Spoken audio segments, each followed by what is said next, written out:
Praise doesn't come easy in hard times, does it? But as is always the case, God is faithful, and he does have the answer. And so it was in the life of this Hebrew woman.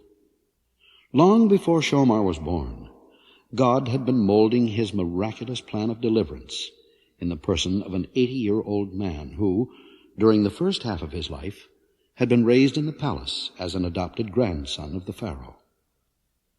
His royal training would make him the perfect ambassador for the God of Israel.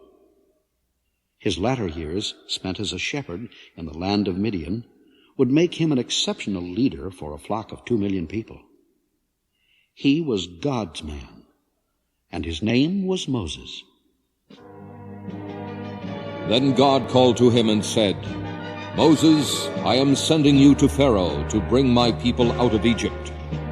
So Moses went in and told Pharaoh, "Thus saith the Lord God of Israel, let my people go."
Then Pharaoh said, "Who is the Lord that I should obey him and let Israel go? I do not know the Lord, and I will not let Israel go." And that day Pharaoh gave the order to make the work even harder for the Hebrew slaves. When the news reached the people, their hearts were filled with terror, for they knew they could never satisfy the demands of the king, and surely he would never let them go. Where was God? And what about his promises? O Jehovah, I tremble in fear even as I come before you. The events of the past few days seem to have shattered my already fragile world. My faith is so frustrated, Lord. Please make it strong again, just like the faith that tiny lamb has in my son, so simple and unconditional. Nathan loves him very much. I can hear it in the song he sings. It's just like a shepherd's lullaby, so warm and gentle. It reminds me of your love, Father. Please make me as that lamb, never wondering or asking why, just trusting. Follow closely, stay by me, Lamb of mine, Lamb of mine. Stay by me, little lamb, all the time.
Our paths are rough, and sometimes the hills seem impossible, don't they? Well, the Hebrew people felt just that way. And then, suddenly, the invisible hands of time struck God's appointed hour on the clock of human history. The hour of freedom had come, and the Lord was ready to perform what he had promised. This same God who had been silent for 400 years was now about to speak, and the whole of eternity would hear what he had to say.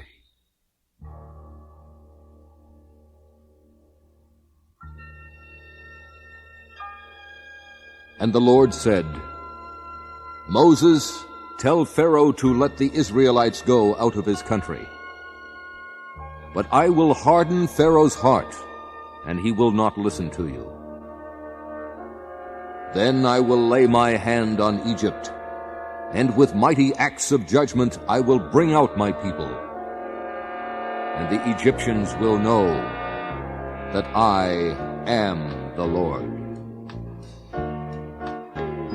Oh yes, before long there would be no mistake. They would know he was the Lord, for they were about to get a first-hand look, close up and in living color, at the power and fury of Jehovah. And so the plagues came, one by one. Oh, Pharaoh, you foolish, foolish man. Moses went to the Nile and turned the river into blood. The water was red, the fish were dead, and they washed upon the mud.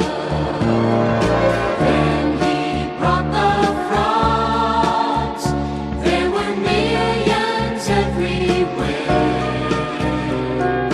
Under their heels, part of their meals, even in their hair. And God's children said, let God be God, and bless his holy name.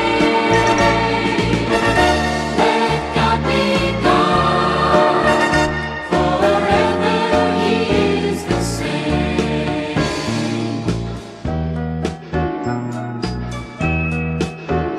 Old Moses brought the nets. They gave an awful stare. From head to toe, the people suffered so. It was a dreadful thing. And he warned the Pharaoh, that cruel Egyptian man. Then God filled the skies with swarms of flies, but there were none in Goshen land.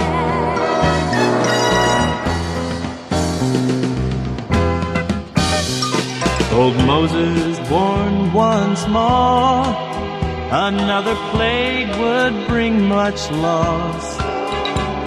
Their cattle all died, the Egyptians cried, is it really worth the cost? This time he threw some ashes way up high in the air, till falling like rain came boils and pain on Egyptians everywhere. And God's children said,